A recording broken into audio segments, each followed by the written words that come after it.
Tic Talk, Tic Talk, Tic Talk, Talk.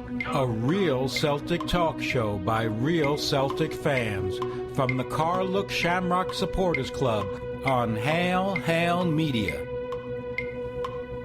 Tic Talk, Tic Talk, Tic Talk, Talk, Talk, Talk, Talk. Hail, hail, and welcome to Tic Talk with the Carluke Shamrock Celtic Supporters Club. My name's Vincent. This podcast has been recorded on Wednesday the 2nd of October. You'll find more information about the club at carlukeshamrock.com and details of the podcast and other Celtic family podcasts at hailhailmedia.com. On the podcast tonight, we'll be looking back at the weekend win over Kilmarnock. We'll look at the home tie against Barcelona in the Champions League last night and have a wee look forward to the home game against Motherwell. We'll then round it off with some hot topics and our usual shambolic shenanigans. Now tonight we have a few well-kent faces or well-scalped faces, depends how you want to look at it. We have a wee Irish flavour to the panel, so let's see who we've lined up for you tonight. Mickey boy. Hail, hail. That's not your name, Mr. McKeever. Michael McKeever. Michael McKeevers, Senior. Stephen. Richard. Kevin. Okay, dokie, so a very illustrious panel tonight. The boss is back, so I want you on your best behaviour, obviously. And I'm going to keep a tight lane. Now, Vincent, just to make something clear, right? Richard Swan is not back to take over Tic Talk, right? With these big hands, Richard Swan is not trying to buy more shares in Hail Hail Media. Charlie Green, is that? That's right. Richard Swan is just here to talk about himself in the third person, right? Just like my cousin Charles, right? See, to be honest, that's a worse accent than Michael's Belfast one. See, when he said Mikey boy there, or Mickey boy, after he's checking the Belfast accent to kick in because his dad was here. See, when he starts talking his dad, just turn. Charles Green, Pakistani Stephen, what do you think of that? He must do the Uncle Tom Cobley bit. Chuckles always seems to be biscuit shout. Yep, so as is always the kick off with Michael, you want to inform the... Well, I was just going to say I've not been for a long time, as Richard has pointed out to me a few times here. And he's also said that I haven't been listening to the shows. But as you know, guys, I'm going to Vegas on Monday, so I'm actually going to download every podcast and listen to them all. It's not going to help. Oh, you're telling joy, is it? I'll be sitting in my hotel room listening to Celtic podcasts. Aye, that's what we're doing. Right, that wasn't the question. Back the ripples. Get back to the table here, guys. A few guys at home. Mr. McLaughlin here made us all lovely tea, coffee. Thank you very much. And Kevin for the posh bit of Carluke brought us border biscuits. Yep. No. Border crunchy dark crumbles. Check the sell-by date, Vinny. With 3 M's, sell-by date. That's a bit poor. July 12th. And Vincent obviously raided the cupboard for the double chocolate Cadbury fingers, which there's no money left. Let's just say. Rubbish. Rubbish. Charles. What's Charles doing? Whose birthday was it? Coming back. Right, I'll describe it for the guys here at home. It's Thornton's classic, fantastic malt flavours. That's quality, Richard. What? It's a blue box. It's a blue box. And I'm not a bigot. Wait, you can come back. I'll tell you, they're delicious. Okay, right. So, on to the more serious matters. We're going to take the Kilmarnock game first. So I'm a wee bit bricking it here because I'm going to give you the team and hopefully I'm going to get the team. You don't have a good record in this, Vincent. Okay, so here goes. Foster. Aye, well done. Was he in goals? 2 points. Okay, excellent. Matthews. Yeah, we'll give you that. Ambrose. Yeah. Van Dijk. Right. Izagirre. Yep, done well so far. Mulgrew. Mulgrew Brown. Commons. Samaras. Stokes. Pookie. Full points. Thanks for that. Okay. Was Pookie playing, Vincent? Pookie was playing, yes. I can relax now. He's double checked that before he's come out We'll tonight. give preference to those who were at the game. Who was at the match? Oh, that'll just be me now. Okay. Can I just give me a wee bit first, Kevin, before he's talking Were you at the match? I wasn't, unfortunately, because I was actually on my way over on the ferry to Belfast. Fantastic. And lucky enough, they've got Sky TV on the Stena. And I was there with my wife and my wee girl, and there was a few other people from Killuke sitting that we met, and I looked round and these 6 don't know what you would describe them as. Careful. You know, Zombies. Zombies, right? Zombies, right. We're in. And the game kicked off, and it went to let's get into these effing bees, right? Whoa, hold on a second. Why were you not booked into the lounge? They don't let the riff-raff in the lounge. How many times do we need to tell you that? That's why he was Why don't we tell you? You just answered the lounge was actually fully booked. I like that one. I'm not going to answer that one. Mr. Vincent Rooney. But then it was like Chris Boyd obviously missed one or two right at the start. I don't know if you've probably seen that, Kevin, because I think you were late in at that point. The flag was up at that point. And the cries was like, Chris. Surrender. It was like, that's what it was like. And then it was, there's only one Chrissy Boyd, let's get into it. And at this point, my wife turned to me and says, the veins in your neck are popping out. Would you just relax and just don't look at them? Next minute, Celtic score. Yes. And I just never moved, not a muscle moved. I jumped up. Right? The second goal we're in, I just clenched my fist, just ever so slightly. And I looked round at the six of them. And they weren't able to be seen. They were away. Overboard. That would be too good. You could have cheered that like a third, fourth, fifth and sixth goal. I know this. I just need to say this wee bit before we get back on at the game. Went to Belfast at a brilliant time in the back in the ferry, and I went to walk into the toilet, and this guy walked out, and one of the guys was the mouthpiece of the whole company. Big guy, about 6 foot, odd tan, with tattoos, doing all the the abuse. You could take him. He had a bandage in his head. His eye was up, black and blue, and I just went, superb. What goes around comes around. Said something in Belfast he shouldn't have said it. The wrong people. Just digressed away from the game there, guys. Probably his own side as well, Michael. Do you know? Could have been exactly. So Kevin, you were at the match. Right. You were at the match caller. So talk us through it. Well, Vincent, can I kickstart him? You're not going to get a chance tonight, Kev. Sorry, I know how he works. He's on a tight rein tonight. Because my wee piece is I was at a full day wedding that day, as you know, through family and stuff. And it was one of those classic scenarios where even with the people that you don't know, or you hear a different accent, whatever, you know the Celtic supporters. You know the Celtic supporters at a wedding, because they're all looking and checking, and their smartphones come out here, there and everywhere, and there was umpteen goals in the bus, and I'm texting the goals up the back of the bus, and then there's shouts back down to the bus. And then even during the ceremony, that classic scenario where the groom is standing at the altar, what's the score? On one of his most important days of his life, and I have to hold up my fingers to signal 5-2 and then he gives it, alright, carry on. But my question to you, sir, on that bus, Whoa. You're a guest. I know, he's always the first question. Vinny's a questioner. I know, this is kickstarting you. It was 3-0 on the bus, and then getting off the bus, it was 3-2 at half time. So my question and your explanation of the game, what the hell happened that there was 5 goals in the first half? Celtic were actually really, really poor for the first 20 minutes until they got the first goal. It mirrored lots of games this year. They looked as if they were just going through the motions. And then I think it was 3 goals in 7 minutes or something like that. It was just remarkable. Absolutely. And then they obviously thought the game was over. Sat back, and the boy, I think Sammy Kring, he's a Belfast lad actually, scored a cracker of a free kick. It was a good free kick. And then as he got caught sleeping, and before you know it, you were 3-2. But to be honest, you'd never ever thought in reality they were going to come back and make it pull it back to 3 each. But the second half, Celtic played well within themselves, one-way traffic for most of the time. I can't think of any opportunities that they had. More opportunities in the first 20 minutes. Chris Boyd, as you said, missed a couple. Definitely. And I didn't think that Celtic looked in any danger, and the fourth and fifth goals just kind of, you could see them coming, but Celtic were playing within themselves. They hadn't even got out of first gear and they were 3-0 up. And Kilmarnock were absolutely atrocious, and I've got to say that the home support was absolutely abysmal. If you'd have taken them all and put them in the one main stand, which is the rear stand, in fact if you'd have put them all, they probably wouldn't have filled one of the ends.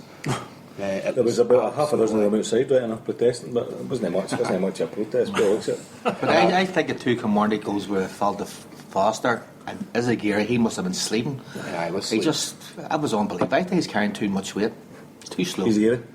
I think he just switches off. He just seems to switch. Well, he's not defensively minded, I don't think. No, he's not. He's for a defender.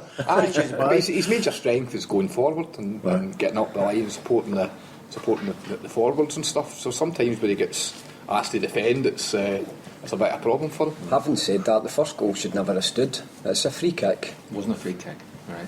You not think the boy in the wall, the guy barging at me? Oh, a free kick does, you mean? I thought that was a foul. I didn't think the goal It's should quite have hard stood. to The see. boy- It's Free quite kick hard in the to first see. place. No, it wasn't a free kick, and that was It wasn't a free kick in the first place. Alright. But But even some, he said he pushed him out of the way, absolutely but- manhandled him out of the way. some of the referees' decisions. But then Summers was stupid. He should have just stood his ground. Aye. But Big Sammy does the Big Sammy shakes hands with him and picks him up off the Aye, deck. I'm He's really sorry, he's aye. he's too nice for his own good, man. But and what about Lustig getting about him? He was about 1 yard away from the ball when it got leathered against his arm. His arm was by his side. It's fair enough, you give the free kick, but see, I couldn't believe it when the referee booked. Steam was coming out my ears. So, Salmon, Stephen, world-class performances, Neil Lennon. Do you agree? It was a nice bit of man management, wasn't it? And with the Barcelona game in mind, I thought he was excellent. I didn't think he was world class. I thought he did a great game. But he's playing against Kilmarnock, for goodness sake. Look at the third goal. The French part is like the Red Sea. Aye. You know, I mean, the ball ran and the boy looked as if he actually ran in the opposite direction, and Sammy just flicked through. But I mean, 1-2, on and it that was a kind goal. of form, Well, I think if it had been the opposite way around, the 1-2, Summers wouldn't have passed it to him. possibly, aye. Well, to be fair, if it was the other side of the pitch, Collins wouldn't have passed it back to him. He only passed it because he's got no right foot. That's true, So right? it's I pass it, I'm bowling it over the bar with my right peg. Can he be world-class? Have you ever seen a world-class performance for Salmon? World class. Oh goodness. I've seen fantastic performances from him. I was really surprised. I know we're going to touch on the Barcelona game, but I nearly fell off my chair today with the I'd really enjoyed reading Celtic Quick News. I thought you were going to mention that. But goodness me, he was. I think the label was one of the best European performances from a Celtic player in 20 years last night, and I just thought that was wildly exaggerated. Thought he did a good game, but there's 10 performances I can think of immediately off the top of my head that would surpass that. So I think on his game he's very important to us and he's crucial to us because he can carry the ball and the ball almost looks as if it's stuck in his toe when he's running with it. But the problem he's got is he's just, for me, still far too inconsistent. Yeah, That's right. Certainly, recently, I think his form's been better. Michael, how did you rate his performance? Last night, No, we're not talking about last night. Steady. Sorry. Stephen, you started that. You're talking about passing hold a bit of order. I know that. No, on Morning, we're talking Saturday, about on Saturday, he played well, right? But again, Too take much it back vegetables.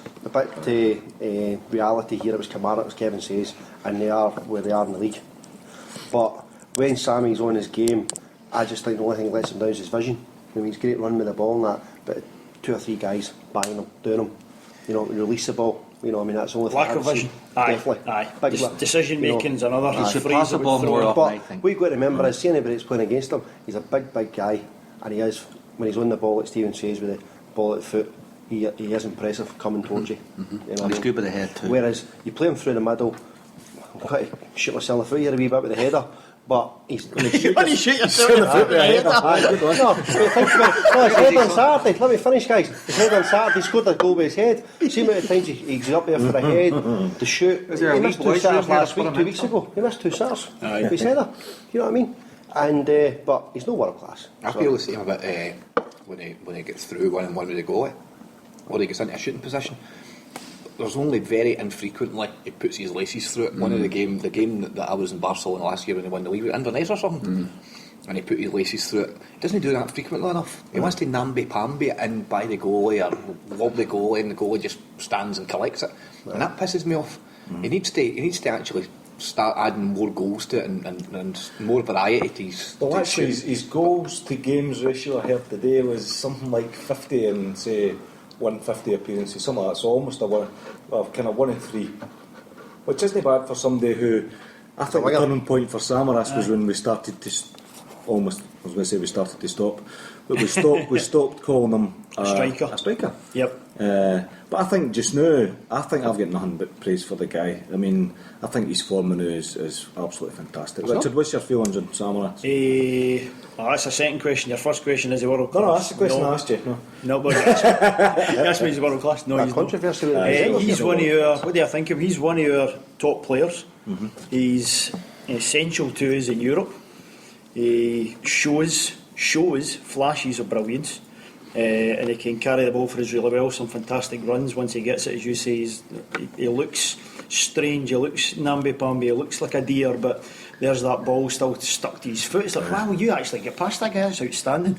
But Michael ticked on it, and that's why he's a current Celtic level player and not a world class player. Lack of vision and poor decision making.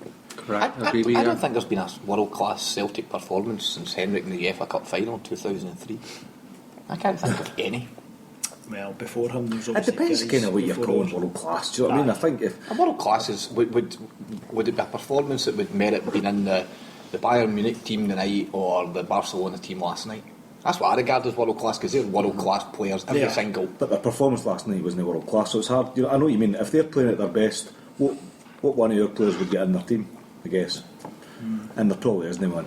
There's probably isn't somebody in our current team that would get. There's not one that would get into their team last night. Sorry, maybe Van Dijk. I've warmed to him big style. I thought he had a poor game against Kilmarnock, so that very poor game he had. Just building up. It was just a poor game he had. But he's a good player. Like I would say, he's only here with 3 months or something. Like Exactly. I think we've got this problem though that we saw last season, and we probably saw the season before with our performances in domestic football. The players, clearly. I mean, the Morton game. I'm glad you've not got it in the agenda. Just skipped over that. I was at the game. Skipping right over that. I think that's symptomatic, and I think you're actually seeing different types of performances from the same player from one game to the next. Michael there was talking about Big Foster. Big Foster, I would agree with you. I thought he was poor for the 2 goals, but then sorry to talk about last night. Last night he was. Last night, two of his saves were absolutely world class. The one where he saved it and got back up on his feet and he saved that again, world class, correct, outstanding. Whereas Kilmarnock, particularly their second goal, I thought he was like a sack of spuds. He was too far over the one side, so he was. Seemed to pull his arm away as well a wee bit. I felt, So it's this balance for the players' mindsets, playing a domestic game versus playing a game like last night. And the difference is exactly the same last year. The difference is this season they're actually winning. All these games last season, they drew loads of games at Celtic Park and struggled all over the place. So we were actually. That's right. We were struggling really badly until the end of the Champions League last year, and then they just. Neil Lennon actually said, "What now? Watch us go." Aye, and that's just before Christmas. So one particular time we were 7 points behind last year, was it, or something like that there? And this year they're joint top with game in hand. Yep. I mean, I've got a bit of bugbear about it, but actually we had a good debate around it, and actually thinking, I think every player should be up for every game, and trying to play at their maximum. Whereas I doubt that's possible, particularly with this team. I think that's what you've just identified, that they're almost subconsciously picking and choosing their games to be up for. And actual fact, I didn't see the Morton game, but everyone I read about the Morton game, and you look at the amount of kind of chances and corners, and it wasn't that they weren't putting pressure on them, but I think they should be steamrolling a team like that. So we were there, Michael was there, Stephen was there. It was tippy-tappy football, Vincent. It was the usual, it was passing it for the sake of passing it. It was a bit like Barcelona last night, just not give the other team a touch of it. It was only in the last 15 minutes when Van Dijk, in the second half extra time, when Van Dijk went up centre forward and he created Mary Hell for the defence, and to be honest, I think they could have played to midnight at that point and still not have scored the chances. I think he actually should have rested at least 7 of the players and give our players a chance, and I think it would have beat more than this time. Would have beat them, no problem. So you're putting in like almost kind of hungrier You could have took that Brown Cummins, lately he's out, and bring these other players in that got there. Maybe we've got a player, 25 players. We've also done that before, and it's kind of backfired as well. But this time here, I think it'll work for them. But Cummins and Stokes weren't playing. So Cummins and Stokes were already dropped. Beaton was in. They played Project in the middle.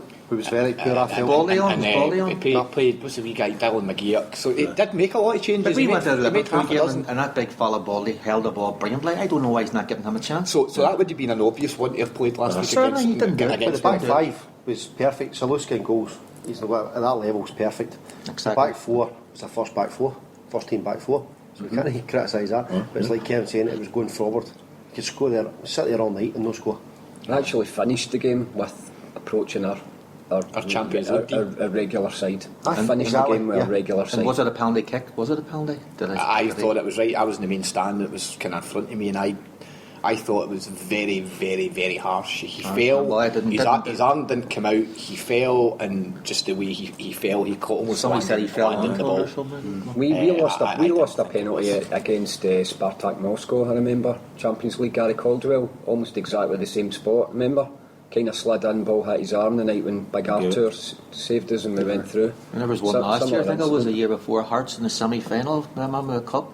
Handball. That was a shock. Oh, that was, they got back to 1-8. Don't get me wrong, it wasn't as bad as that one when it was. Well, there you are, then. It was. I thought last it was, minute or something. I thought it was harsh, very, very harsh against it. Again, but to be honest, Big Ambrose has, I think, been playing really well recently. I thought that his performance in Milan was absolutely phenomenal, stepping forward out of defence, driving at them and giving them things to think about, and I thought he did the same last night. I thought he played well, but unfortunate for the goal. Fabregas was exceptional movement, but lots of people will look at that and probably will look for a reason to pick up and criticise. Well, I think we're going to come on to that, and I think we're all chatting at the bit to come on to it. So let's move on to Barcelona then. Tick tock, tick tock, tick tock, tock, tock, tock, tock. I'll give you the team against Barcelona. The right team or A team. Was it the same team as Kilmarnock? I can't even get that get out. I'm not even get that get out. So, Barcelona it was. We went with Forster. He was in goals, wasn't Are you expecting us to give the cheer everything like the same as we were this time last night? Lustig, Yay! Ambrose, Yay! Van Dijk, Yay! Izaguirre, Yay! Brown, Mulgrew, Matthews, Commons, Samaras and Stokes. Exact same team. That's two You're teams. right. That's two teams. That's two teams I've got right already. Outstanding. So- 5 iPads on this table. Can't go wrong. So was everybody at the match? Yes. Apart from yourself, Richard, everybody else was at the match? Yes. Yep. Okay. So who wants to kick off? Give me who's going to give me pre-match atmosphere? Oh, Unbelievable. brilliant. I had a baby in my right hand side with a bottle of milk. I had a Emily, the game one 5-year-old on my left hand side asking what colour the Celtic player. The atmosphere was You had that fantastic. What age? 5-year-old asking what colour Celtic play? Oh, it's terrible. Right, you're an amateur, by She's the in way. too many school projects on at the moment. No, so the boys used to tell me what it was like, because I'll tell you one of the things the commentator said through the second half. He said, this is one special stadium. In fact, this is the only place I can think of where you get so much noise at the start of both halves. Yeah, Because obviously with the walk on and everything, so there you go, and it really came across. Aye. The tifo display, the atmosphere, the noise, the chanting, and then the anger after the incident we'll no doubt talk about. Aye. All of that was really felt from the television. So I went back to was it the same? Was it the same in the stadium? Was it one of the best? Was it? I felt walking up the stadium was amazing. When they went 1-0 down, the Was crowd it? just went mad. They were great, so they were just everybody stood up and just 20 years the one, 20 years the one. Unfortunately, I was stuck in the toilet by the time they were doing the tifo. Because I missed the bus to get the train. Wait a minute, you weren't leathering a boy for Belfast with a bandage? This big guy, there was this big guy in there for Belfast. So I stuck one on him. So was a shambolic bus in good spirits? Was it hyper? We had Was a 72-seater last night. Right. That was a good bus. The usual mix of ages on the bus, as we say. Mr Mooney obviously missed the bus on the way in. Oh, the up. Get on the train. But no, get back to walking up to this. We went to the association for the game for a couple of beers, Right. and it was absolutely mobbed. The trying to disappointment get a was drink? they didn't have a band on, which was, Oh, right. was a bit poor for us. You know, that kind of night. So it was upstairs room. Upstairs was open, packed, queues, but that was Nothing great. on. We went down to Tommy Burns Lounge down the bottom and sat in there with the usual suspects. But walking up to the game, you just felt a European night. Don't know if you all felt that, but Right. it was just. Did you not feel that, Stephen? Walking up with the crowds and just a buzz about Yeah, it. it was You know what I really mean? great, huh? Same as last year. Better than I thought it was last year. better last year. Better I last You year. just need to know you're in for. I was in 40 minutes before the kick-off. Were you? And get the flag up, and the place was half full. Was it? Aye. Fantastic. So you just knew. Just to see you with the flag. You just know it's a big night. Like a week When when they're in so we early. went down, there was crowds everywhere outside still, wasn't there? It was... We had a funny incident on the way in the bus, but just as we left Carluke, Big Lloyd Haddo shouts to me, "Have you got my ticket? Have you got my dad's ticket?" I says, "No." "Where is it?" He says, "I've got Short's ticket to give you because I need an OAP one, because Lloyd's obviously not an OAP." And I says, "Lloyd, I've not got your ticket." "Aye, you have." And I thought he was taking the mickey, right? So we got to Luggy Road, Lloyd jumps off, way back up the road, into his house, got his keys, down to his mum and dad's, into all the drawers, Hold everything out. finds the envelope, right? And I don't know if you remember when you got your Champions League tickets that morning, it was like, you know, it was like a wee boy at Christmas, you know. So Lloyd opens up the envelope and 2 tickets fall out, which is the Ajax game and the Milan game. Oh no! Funny. What I didn't realise was the receipt had the Barcelona right, ticket so it attached. does. Right. Everybody was the same up spoke to. right. So he bombs it in and eventually gets us an association. But he says, "My dad told me you had a ticket." So you don't need that in a big when match. Jack and Victor get together, we'll have a laugh about that. I think so. You know. Jeez, I didn't think he'd have made it like. No, I struggled, but he got there. I didn't enjoy the game. I was just going to come to you because actually No, didn't. it was exciting enough. So it kept you in the edge of your seat. But I don't enjoy Celtic having No possession. Aye. Possession. They literally didn't touch the ball for 1 minute and 41 seconds. That was longer than that actually at the start. No, It was nearly then 2 minutes. it ricocheted in, Flicked off and it somebody flicked at the off edge of the somebody box. and then went back to them. So that was the only touch you had in the first 1 minute and 41 seconds. It did. Such a way Was back it- was it- sure. Aye, but Do you know what I mean? and even then, I thought we actually sat back too deep and gave them a bit much respect. I think it just shows the difference, and I'm sure if you analyse the game closely between last night and last year, it would be very, very similar. I think the difference is last year we got the goals, we were able to hang on to something, and maybe the adrenaline was just going. I turned around to Brian, I said, I'm just really enjoying this.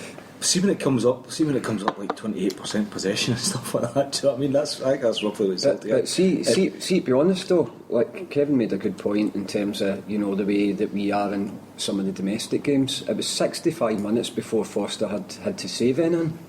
That, you know, we went in at half time, and fair enough, they'd had 75-8% of the ball. That's right. They had created almost nothing apart from the Neymar chance at the front post where he kind of hit it too well. If he'd sclaffed it, it might well have gone in. Yep. It was 60 minutes there or thereabouts before Foster had a save. This is a team that haven't lost a game all year. No, they won every game. Won every game, Won so every you know what I game. mean? Like, Jeez, if Brown hadn't been sent off, it would have been different. I think we made it just snook it. Do?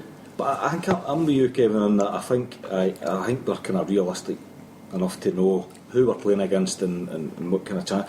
But we could have maybe just, particularly in the first half, just been a wee bit braver when we had the ball. You know, just try and find a man, try and relax, because it was like a hot potato then. But actually, see if you watch them, and I know we had this debate as well on the way back.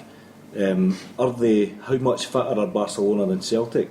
And are they actually that much fitter, or is it because they've got the ball that often that they almost can maintain the energy? You know, because when you look at that, as soon as they lost the ball, there was 3 of them chasing the ball down. My comment to Brian was, how can you play against? I've never played against a team apart from Barca who look as if when they've got the ball they've got an extra 1 man or 2 men. But even when we've got the ball, they still looked as if they're an extra 2 men. I've never known that. How can you look? Normally you get the ball, their players are all in different positions, therefore you can break quick. Like we get the ball and it was just like swarming. But I think something around our the first players. half were just being a wee bit cautious, just to take them A down. wee bit over. Second half, we Too should have maybe cautious.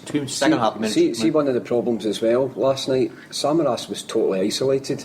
We were sitting so deep that when Samaras did get the ball, there wasn't anyone within 30 yards of him. No, the first half he ran it 4 of them. I think that was Just my himself. sort of criticism, Stephen, when I said that about the vision. 3 or 4 around him. But- And if it release it, I the second I half, agree with really- that, but he's looking up and he's not seen a he Celtic didn't. jersey because they're all sitting so deep. No, you touched on something. See how you were trying to question fitness levels. Barcelona, how do they do it? How do they maintain it? It reminds me, there was an interview done with Guardiola, and he said, what's the one word you would throw out when you're trying to do stuff? And he said, efficiency. And he said, well, can you expand on that? He says, well, what we actually practice on, the reason we pass the ball about so much and so quickly is, yes, we're trying to find ways through, yes, we're trying to keep the other team kind of on their kind of front foot, if you like. He says, but the biggest reason for my players is, you'll notice them that they mostly actually stay static from the point of view as when they're collecting the ball. They'll hold it for almost a second, maybe not even that, and then they will immediately pass it on. He says what that then does is it's maximum efficiency. The player isn't moving, they're not exerting energy, and what that then means is if that space opens up and we've got the ball, he can run like nothing on earth. More importantly, what you seen with Celtic, and Kevin started touching on it, when the other team gets the ball, that player with all that efficient energy, they just mob them, surround them, because they've not actually been moving, if you like, and that's one of the things he kind of put through to the full team. Whereas if you look at a Celtic team and going forward and trying to do it, it's all mad passion and power and strength and guts. Right, run, Sammy, run. You know, and what you're doing, you're losing your energy. But did he say you had to have almost a level of player to be able to do that, or could we do that? No, we couldn't do it. It's what they teach from the ground up. No, but they could learn it. It takes some of their players 2 or 3 touches to even get the ball under control. See, there was times last night the ball was coming down for 70 foot in the air, and there was a wee flick to the side, not even a touch, right, and a flick, just 100% down, boom, touch. The first touch was taking 3 players out. It's amazing. That shows you the difference between the two. Well, I think the other thing, sorry Michael, the other thing that you started kind of bouncing around earlier about the possession thing, totally right. You know, they've got a stack of possession with the ball stats wise, and we very little, something you're expecting, something you're ready. But you know what really disappointed me last night, and I think it led to Kevin not enjoying the game, the inaccuracy of our possession. We know that they're going to have 5 times as much percentage wise of the ball, but our passing, give the ball away too easy. But actually, do you know what happened? As soon as they got it, and they got it that now, didn't they get it that's where I would 3 guys. Yes, that's where I would defend our players. I would throw in that defence, but they have done it much higher than that in the past. I agree. See, touching on that though, one of the things I thought was striking last night was the team. It's the wrong team. The wrong team. Celtic's team was the wrong team. Yes, first of all, the wrong team. How on earth are you going to play against Xavi and Iniesta with Scott Brown and Charlie Mulgrew in the middle of the park? I think there was even Stokesy. I think Chris Commons. I don't think that's a game for Chris Commons, because he's not. If you're looking for him to help support Samaras, he's got no pace whatsoever. See I'm fast on Chris Commons. See the side last night. It was last year's team with Van Dijk and for Wilson, less Hooper and less Wanyama. Now, with the greatest respect to him, he's an SPL player. You are never going to beat Barcelona with Anthony Stokes in the side. You're never going to beat Barcelona with Charlie Mulgrew in the middle of the park. Now, see in terms of the team lineup. Last night, team lineup. Personally speaking, I think he got it wrong. I would have played Matthews at left back. There's a lot of chat. That's what he did last. I would have played Matthews at left back, and I would have played James Forrest. Sorry, did you say Hooper was up front? Last year he was talking about. Miku was up front. Remember? I think Hooper wasn't played against Barca. Hooper never played. Right. It was Miku. And actually, that's why I thought he might play Pookie, because I thought Pookie might have been quite similar. But that touches on another point I was going to make, how little impact, with the exception of Van Dijk, that the summer signings have made to the team. But is that fair, with time-wise? Well, I think the blame for that, you're getting back to another question about the board and Lennon and doing it so late. These guys aren't. Absolutely. You know? I mean, look at Man City. Look how well their team is clicking. I know they get horsed tonight, but they did their business early. We've got a centre forward, and in the 2 games, in the 2 Champions League games, the players that we signed to play Champions League football for us have played a combined 30 minutes. I don't agree with you there. It's last night was last year's team, less probably 2 of our better players. Less the good one. And I thought the whole balance of the side last night was wrong. Samaras, his best games for us in Europe have been coming from a wide position. He was so isolated up front. Yes. Aye, that was hard to take. I can see what you're saying about Stokes and his level and Champions League, etc., etc. But I think there's another argument to say, was he no maybe due a start as to what he's done? He has been playing well up Do you know what I until mean? that. There's man. that I think you had to argument give. against it. He just had to do I it, think you had to give him and then we've seen it. Aye. So he can. I do. But, yeah, I also feel sorry for him because he was playing. He was playing in a position that's absolutely alien to him. Yes. And expected to do a whole. And your point Against about that team. against two centre midfielders that have been for the last probably 5 years the creme de la creme. I mean, there've been nominations for the Ballon d'Or for the last 5 years. Do you know what I mean? They're just phenomenal players. But to be fair to him, Brown and Mulgrew have been playing well, and they played well against Belgium. They played in there together against Belgium, and they played well. Well, we've often spoken this podcast. We're no fans of square pegs trying to put them into round holes. And I also think that I commented on the last time. Brown's range of passing. I think it might actually be a benefit that Scott Brown's not going to play against Ajax. Because I think he gives the ball away. Going back to the ball retention, I think ball retention from that perspective, he gives you drive and determination. But you might get that from a Joe Ledley coming back in, and the ability to pass to one of your own players. Actually, his range of passing is as poor a Celtic centre midfielder as I can think ever that's remember. a bit unfair, and I think what was interesting tonight, I don't know if anybody caught Radio Scotland tonight. They were meant to spend about 10 minutes talking to Peter Grant about about Brown and stuff. They ended up, it was like 45 minutes, and it was fascinating stuff. So it was, because he was giving away. Did you hear something? Aye, he was giving away some of the secrets, about Brown when he was there with Mowbray and stuff like that, and he talked through how they felt, how he personally felt about Brown becoming the captain, his future.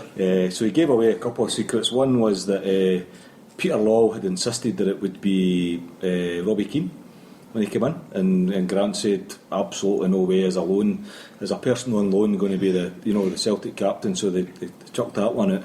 And Mowbray, like he had done with Thompson at Hibs, had thought it would be a good idea to make him captain, because it would almost kind of bring something out in him, and it might instill a bit of discipline in him and that kind of thing. But Grant talked about how because actually he said this not that long ago in the papers, or he regurgitated it. He said, if we had got 4 million, then I would have drove him down myself, type thing, Right, he was just talking about his absolute lack of discipline. At that point he said, we were trying to instill in him, this is your position, this is where he should be. And on a couple of occasions he said he really let us down. Was it Tel Aviv or something? Who did we play? It was a European game. He mentioned that we lost 2 goals, and basically both of them were Brown's fault, just lack of discipline. The corner flag and stuff. He said, however, exactly. He said, but however, I'd qualify that by saying over the last 18 months, he said he's been absolutely outstanding. He's learned how to pass the ball. He said his discipline is much, much better. Although he said he let himself down, last night, and I think we all agree. And actually, he's come out tonight and said that he let himself down. Has, aye. Did he mean to kick him? Was it? Well, I'll tell you, I picked it off before I come out, just out of interest. Here you go. Time off the press. Listen to that. He said, I realised I made a mistake in getting sent off. Something that happened in the heat of the moment, shouldn't have acted like that. Still think it was harsh. However, I recognise I made a mistake, put myself and my teammates in a difficult position. I need to live with that. There's no one more disappointed than me. It wasn't a huge amount of contact, to be honest, but I have to accept responsibility. The team deserved to get something out of the game after playing so well, putting in so much effort. Was disappointed for the supporters, and after the incredible backing they gave us, they've been magnificent. It's another fantastic performance, and we'll still to pick up a point for this group. We've shown we can compete. We've got 4 games to go, and we're all kind of, for my part, can't wait to get back in the pitch against Motherwell on weekend and try. So at least he came out on the website tonight and kind of made his apology. But I think at the time we didn't see it didn't properly see it until we get back in the bus on the way back, and Big Dougie had it in his phone. Right. And the first angle you're thinking, oh, come away, you know what I mean? And to be fair, Neymar overreacted all day long. However, when you see it for the right angle for the back, the angle the referee's angle. He was right behind him, wasn't he? The camera was right behind the referee. He's made that motion, in actual fact. The bit I didn't understand was he immediately pulled out yellow, and he's had some communication from somewhere. The communication is not allowed. But how can the linesman see when he's out the other side? You've got the boy behind the goal as well. Maybe just had a better view of it. But going back to your point that the team was wrong, because you're right. You can't have Charlie Mulgrew and Scott Brown. Watch Scott Brown's passing, Vincent. See if you concentrate on it closely for a couple of games. His range of passing is really, really poor. I think it's got better, no? It probably has, but it's still absolutely abysmal. It went from being non-existent to slightly better. And when you're looking at playing against a team like that, you need at least one of the players. If you did a Joe Ledley or someone in, obviously he was injured, somebody that's got a bit more passing ability, then Scott Brown's great because it complements one another. But when you've got Charlie in there, and really he's just a physical presence to try and match up, Barcelona's not the team you need a physical presence. There has been games when we were in there, Shakhtar Karaganda is a good example, when you wanted to match up with them physically because they were a big, aggressive, strong team. But not Barcelona. You're looking for players that when they get hold of the ball, they can hit Celtic. Hey, tell me, so the team last night, between yourself and Stephen then, who would you have played? What would your team have been for last night? I wouldn't have played Forrest because I think it was probably he's been out for the last 4 weeks. I don't think it was 3 weeks. I think it was it would have been a tough. See, I don't go along with that. My theory in these things is if you're fit enough to be in the bench, you're fit enough to start. Well, you near scored that goal anyway. Personally speaking, but save. Who would you have played? Who would you have played instead of who you did? But just out of your interest, because for the players that you had in the squad, you had and the people you had fit, I don't know that I would have changed much in that team or could have changed much other than. But back to Richard's point, I think Stokes deserved a chance. I just don't think this was the game. He got his chance. He got his chance in Milan. He played in Milan. I thought he wasn't too bad in Milan. Do you think? Well, leading up to the game, anybody I spoke to all said that Stokes deserved his place. Right? Aye. I'm getting into the game thinking he's got to be playing. If Pookie hadn't been playing, I would have been disappointed. Let's just say. Right, one of those ones. I was 50-50 with it. Yep. But again, I don't think I've seen enough of Pookie yet. Correct. You know, that's another thing you're saying about time. Aye. But I thought Stokes came back to Kevin. Was in a position that was daft to put him there.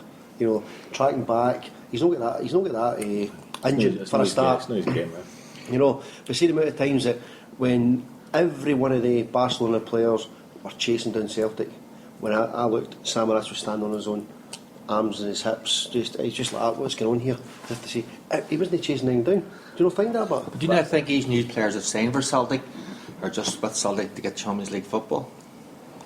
Do you know what I mean? Like coming alive for the Champions League, you mean? Well, see the night I watched a bit of the Bayern Munich team tonight against Man City, and the commentator mentioned Guardiola and how he's changed Bayern Munich from last season. They cleaned up last season, don't get me wrong. This season, see against Man City hardly touched every time they the ball. It was worse than Celtic match. I was watching that last night. And it was. Did you see anything about Stephen? So he's bringing that style. Brought that style to that, efficiency. And he's left his mark. He's left that mark on that Barca team. But what I'd like to think is that we can take the positives from that, and our guys will learn for that big time last night. Because I think there's a fitness level problem as well. I think some of the Celtic players were very lazy last night. Some of them. I think it was just. I think they were knackered. I was surprised at McGrew. I saw McGrew had to give a pass. Full 90 minutes just chasing shadows. I mean, it was bad enough in the first half. So if you're going to drop Azagari for that team, drop out Azagari and play Charlie, because obviously they probably watched Charlie for his set piece ability. Just last year, did we put Matthews at left? Who was it? Right? Was it Lustig? And I don't think Chris Commons is a midfielder and a midfield four.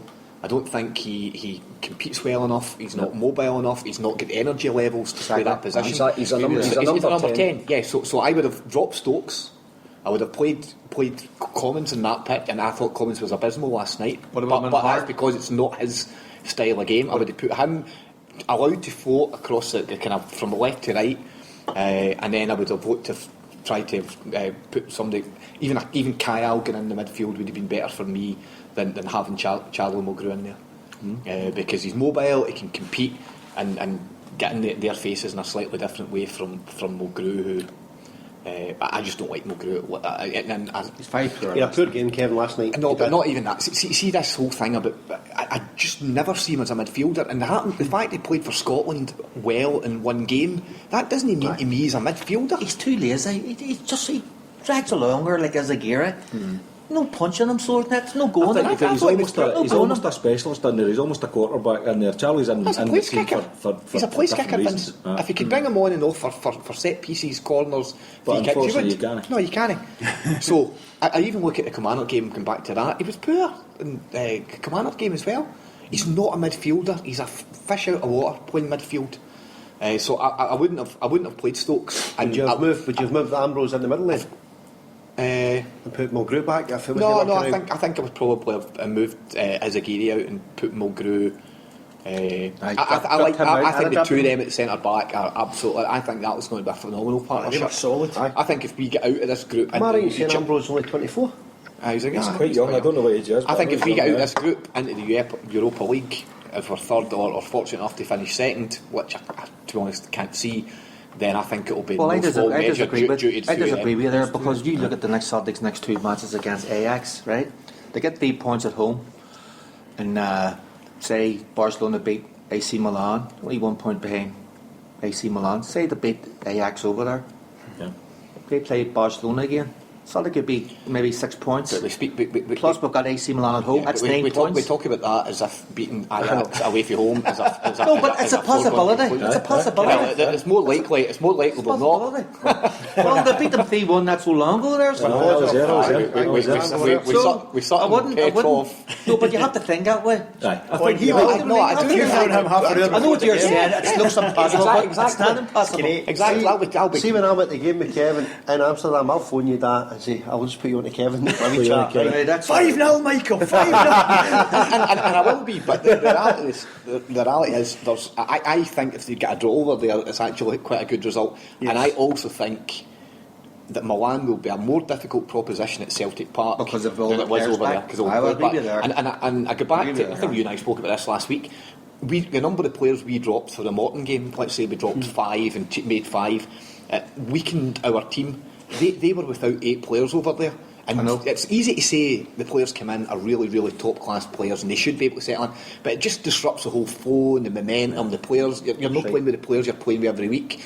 And you see sometimes in the English Premiership when they do that rotation. I mean, teams are doing less squad rotation now, is my perception, in the Premiership, for that very reason. The continuity is kind of lost. Well, it could happen, like. But it could happen. We're going to come on to that. I know what you're saying. Super League, like. Yeah. You know.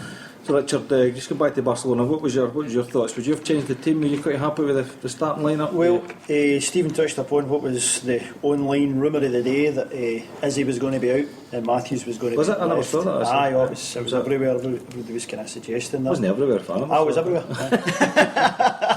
I've got another point about that, but only keep going. So I was half expecting that, and the Stokes thing. Again, I can see both sides. I kind of knew he was going to be playing. I thought he would maybe be taken off at half time or something, certainly. But I did know, even though he should have been there, quote unquote, he still kind of had to be there, if you like, from a mindset point of view. Well, he earned his place well. Exactly. So you've got been picked for the Extra Republic squad. Correct. Aye. Is he already? Aye, he's been picked. Aye. So there you go. Did anybody think that during the game that Matthews shouldn't have been playing after his performance? His performance on Saturday was shocking. He was the first 20 minutes he was absolutely abysmal. He went off ill. So he had a bug. So he shouldn't have been playing on Saturday. And in my opinion, having that and being physically sick on the pitch, you can't recover, in my opinion, quickly enough to go toe to toe. He wasn't as sad last night. No, he wasn't. He was absolutely. Sorry, he wasn't terrible. He just wasn't that Adam Matthews. 3 weeks before was 2 weeks before was driving at the Milan away defence in that away game. I mean, he was going by 2 and 3 and 4 players. I think the difficulty that we've got is obviously you just don't know, particularly with things like injuries. There'll be players in that team. I don't know, 40% are carrying some sort of injury that we don't know about, that's no broadcast, that's, do you know, that kind of thing. And you're right, you could have started with Forrest, but he could have lasted 10 minutes. Aye. And actually, Neil Lennon's got to make those judgments, and the good thing about it is we've all got a different opinion on it. But in terms of our strongest starting lineup, there's no much you could have done to that, I don't think, that would. The problem I've got with it is, I think Stokes had to get a game just because of the fact that it's his turn. He has to get a game. But I think that was possibly one of the worst games that he would want to, to get a goodness me, the club and the importance of that game is more important than the fact that Anthony Stokes deserves to get a game in the game. I think he deserved a chance, Stephen. I think that's what I'm saying. He's part of that squad.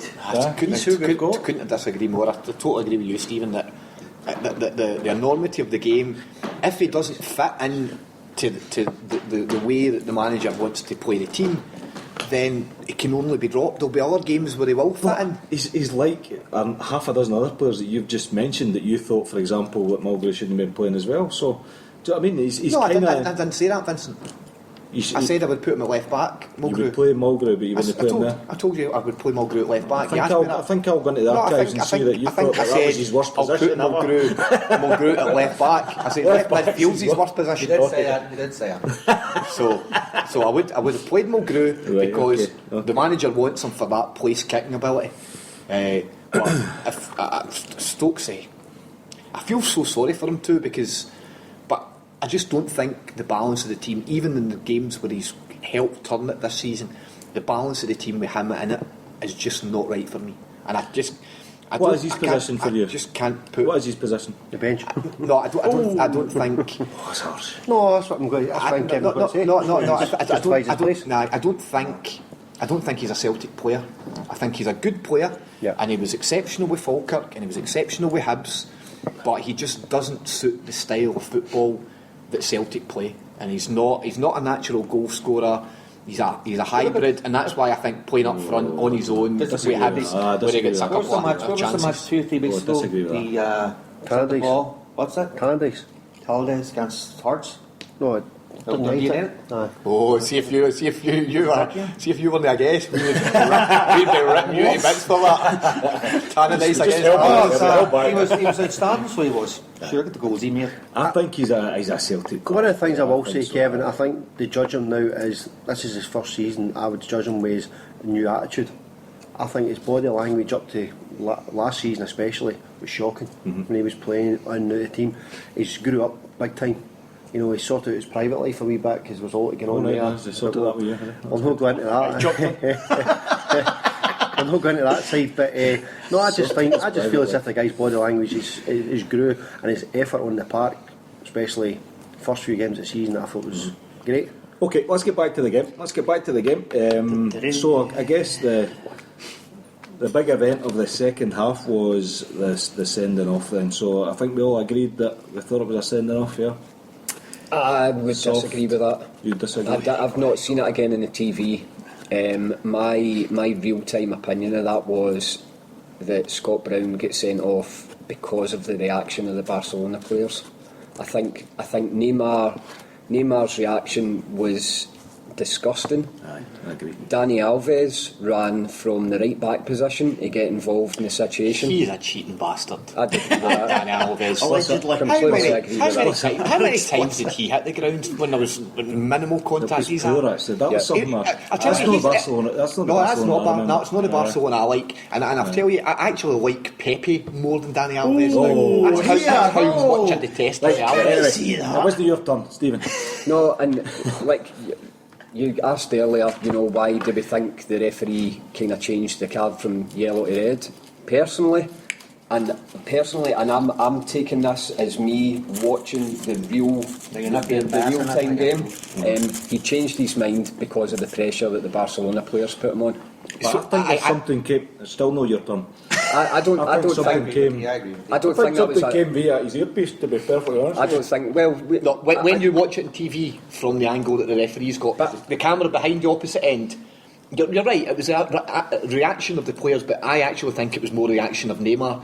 When you see the camera angle, Neymar's going down, and he looks, and the referee, he makes direct eye contact with the referee, and then does it, and starts rolling I spun about. 2 or 3 times. Do you know what the referee does as well when he sends him off? He points to his back. He does that.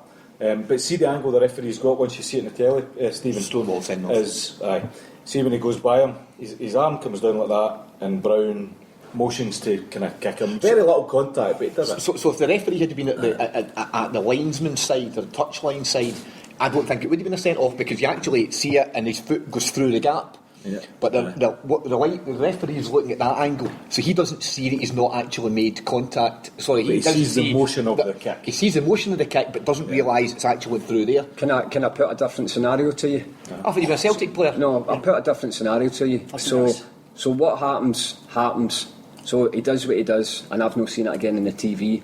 Neymar doesn't go down as if he's been sniped, and the Barcelona players don't swarm the referee. Does he get sent off? No. So it's not a red card. However, So the reason. So what we're then saying is the reason he gets sent off was because Neymar overreacted and the Barcelona players swarmed the referee. Because we've just said if neither of those two things happens, he gets a yellow Well, wait a card. minute. Let me qualify it because perhaps with the motion of the kick, whether Neymar makes a melee or not, he could potentially still have sent him off. When you see this angle, because he motions to kick him, Neymar's still going to go down and tumble. Now, he doesn't have to do the "you've actually stabbed me in the back" thing, and that obviously helps. But I think he still could potentially have sent him. I think you've also got to take in. You're totally right, but it's that's what football unfortunately is about now. You look at David Beckham and Simone.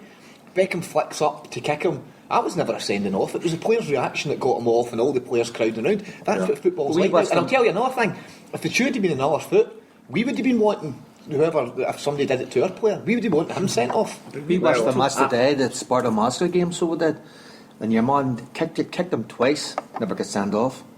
Get booked, never get sent off. I actually thought, see from the very start of the game, and when I watched it again tonight before I came here.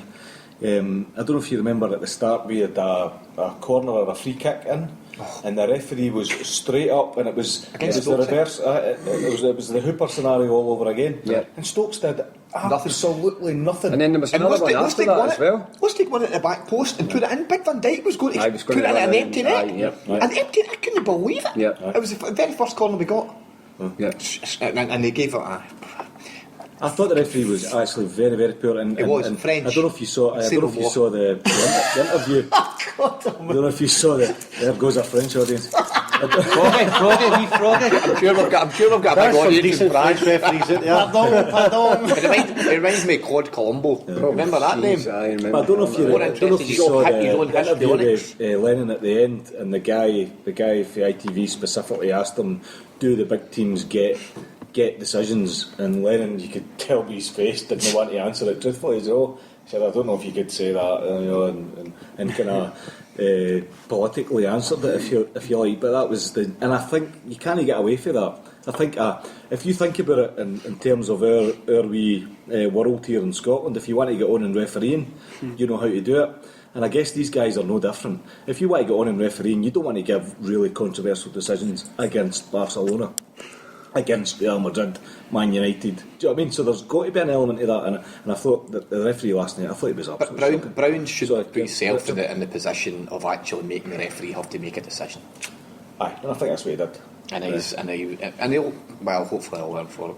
Well, he's released a statement tonight to say that he would. You laid it out better than Jack Irvine. And what about the goal then? Let's just go to the pain of the goal. I don't want to dwell on it too much. Well, do you want me to tell you the sending off incident? Yes. Because I had it covered for you for the armchair, of course, on the different camera angles. Go for it. It was a tale of 4 pricks. Oh, right, I thought you were telling me 4 minutes. You wanted us to finish this bit on the hour. Number 1, 4 pricks. Bruni Leave Kevin hardly touched the guy, but he was a prick for the distance between his tackle and then his wee flick out, and a prick at allowing a ref to have that opportunity, that chance to send them off. Neymar was the ultimate prick for behaving in a way that he will never be anywhere close to a guy like Messi. Aye, I agree. Scumbag, cheat of the highest order. The referee was a prick, and I had been calling them that after putting the lassies to bed from 10 minutes in, because that referee was governed by every reaction, nod, wink, body motion that any Barcelona player gave him. He was being constantly driven and guided, and you mentioned some of those wee decisions in corners and so on earlier, and his distance from the yellow card to walking to seeing Bruni with the flick, walking past this dying seagull beside him, that all of that was driving him to bring out the red card instead. That's only 3 pricks. That's what I was going to say. That. Perfect. Am I the 4th? Did you know who you missed? You're the 4th one. who you would have missed being at the game? Roy Keane was a prick on the television. He was disgusting. For ITV? Total disgrace. He was What did he was his say? He comments? was the biggest torn-faced, pessimistic, arrogant yahoo. He couldn't say any. You would have to have paid him money to say any half-decent smile comment towards Celtic. It was disgusting. He's like that towards Man United as well. Well, isn't somebody he? pointed that out. They said this is why this tosser is never liked by any of the clubs that he leaves behind. It was disgraceful, and how he portrayed it. And Strachan was in his face and said, Bruni only did this, and but he honestly, you thought he was a zombie. It was unbelievable. So that was in the studio? Was that was in the studio. That wasn't ITV. No, STV. Was it? Over there up in the box, behind the goals, were they?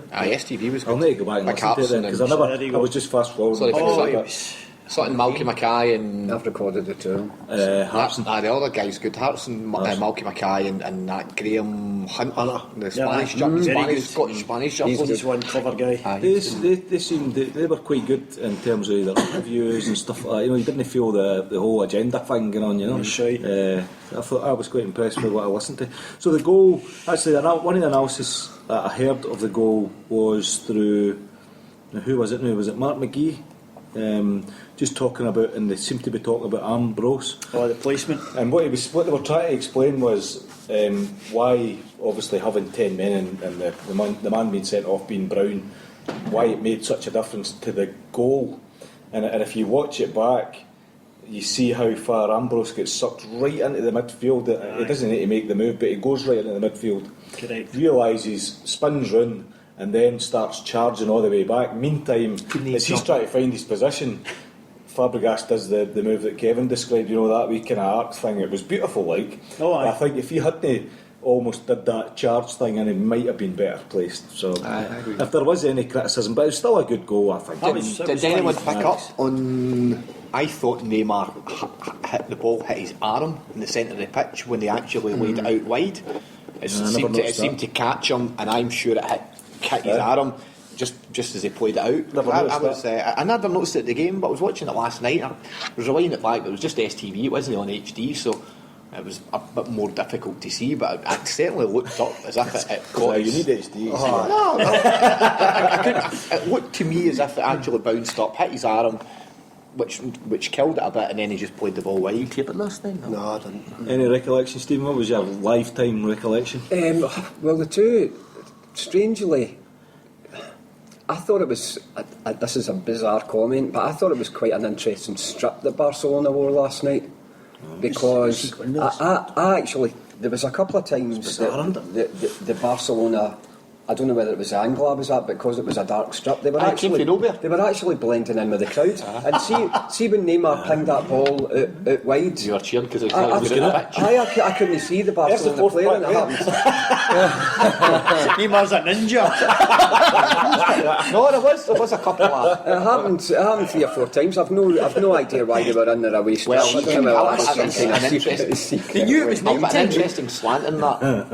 Do you know what their away strip is? No. It's the flag of the Free Catalonian State, that yellow and red. I can't remember what it's The called. Partick Thistle thing. Was that the one that looks like the red? It looks like It's the red, heat. red.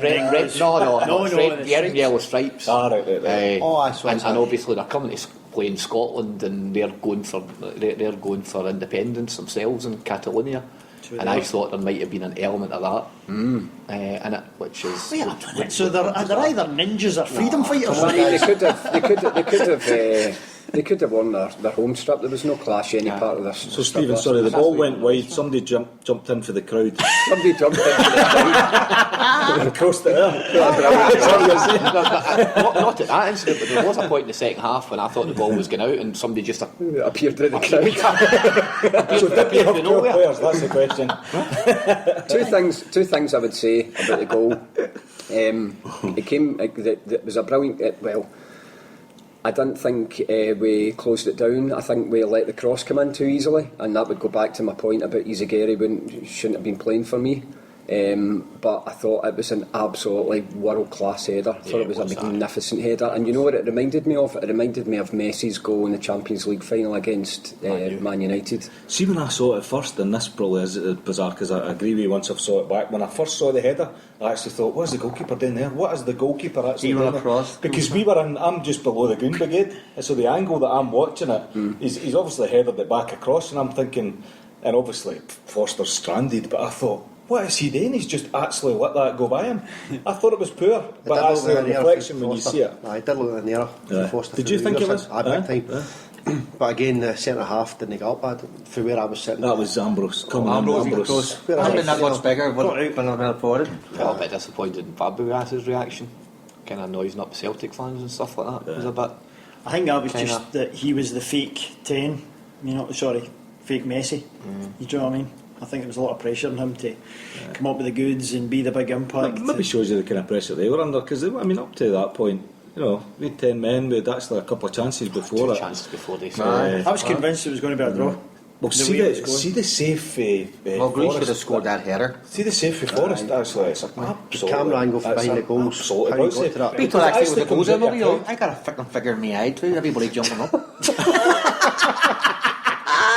I was Mr. Brian Connolly, poked him in the eye. Brilliant. It just shows you though, and I know the point was made in the radio last night, but it's totally valid.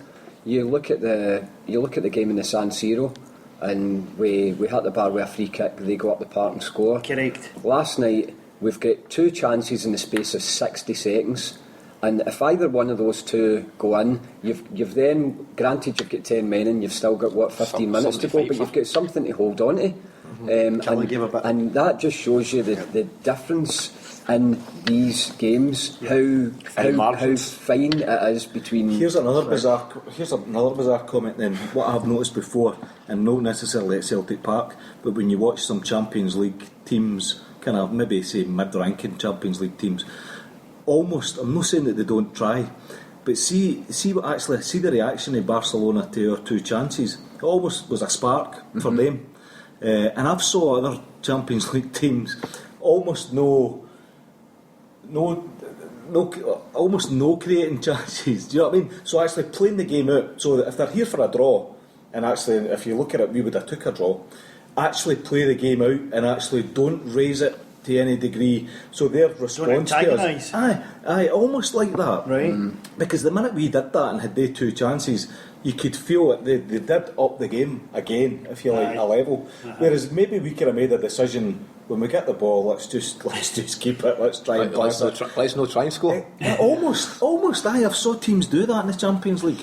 But we could do that. The Forest chance came when you see it from the back, came through a ruck of players. I still don't know how that keeper got to it. Honestly, it's an absolutely brilliant save. And then Mulgrew says it himself after it, he should have scored. And unusually, Lennon says as well in the interview, he says Mulgrew should have put that away. It was an easier one. But if that was a £4 million striker, we should have got early in the. Well, that kind of takes me back to another point actually, because if we had invested, when you look at Milan and then you look at last night, if we had invested in not the very, very top kind of striker, but somewhere between the top and what we've got, which is probably kind of Pookie. So you may be talking about somebody like, for instance, Finn Bogason or somebody like that level with his kind of record. I think that's kind of highlighted that for us, that in actual fact, have we really invested? Do you not think we tried though? Do you not think I think we did. There was a conscious effort to get that £4 million striker in? I'll take your sentence that we tried and I'll add on the words too late. That's what I was about to say. We were pathetic at preparing. Utter failure. Was that a failure? Total failure. Well, you know the reason why that was because if they hadn't qualified, they wouldn't have got a top striker. Yeah. That's the reason why. So it was a gamble, you reckon? It was a gamble. That's what took the gamble. And it didn't pay off. No, I don't think they took the gamble. I think the point that Michael's making is that these players wouldn't have wanted to have committed to come into the club unless they knew that we were going to be in the Champions League. And at that point in time, you've then got, how long do we have? A week to 10 days to do business. So this is That might be the reality. We don't know. And see, going back to everything we've talked about, you know, at the end of the day, you know, we're criticising. I'm criticising Izaguirre for playing and all the rest of it, but we are playing probably what has been for the past 5 or 6 years the best club side in the world. We've went toe to toe with them twice. We've went toe to toe with Milan as well. Totally.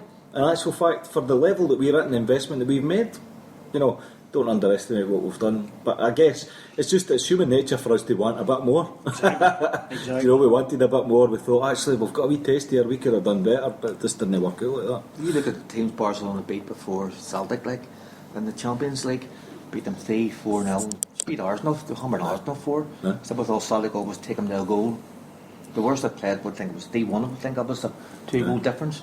But they've always got them 2-1, 1-0, whatever. Tell you one thing you do need to do, stay off Twitter after a game like that. Oh, it was. I thought some of the stuff on Twitter was It was shocking. It was shocking. Is that right? Most Celtic fans should stay off Twitter after a game like that. But to be honest, the sensible one, shouldn't it? It's absolutely nuggets. That's what I mean. That Seamus McLeish was on it a lot. I can't believe the amount of use that was being dished out because Seamus McLeish was pretty good last night. Because Brian got sent off? no, because even but even something straightforward is showing your appreciation to Iniesta when he's Well, I got was just going to come up to that. What do you think? Class. What guys saying that shouldn't have happened? Going ballistic. Oh, you're joking? Oh boy, there's one boy in particular. When the game's one comment was when the game's live, that shouldn't happen. That shouldn't happen. We're trying to pull it back. We shouldn't be. Calling all Celtic fans absolute wankers and I mean abuse that this boy was dishing out. I go everywhere to watch him. Well, so do I clapped him. What's your problem? You're not getting just because you're a brain dead thug. Is that the basis on which I didn't see any of that. That's incredible. No, I thought that was for me. That showed class. For me, that was one of that was. I think back to last season, and I can still picture Tony Watt scoring last season. And for me, that was probably the highlight of Man Night last night. Was applauding Iniesta off the park. Oh, I think you've made a famous family error there. What was the highlight of your night last night? The actual highlight was Well, in terms, that's Your just, young son, but up the big screens. This boy was a Seth Conan with a Celtic strip on, or a Seth Conan with a Celtic scarf.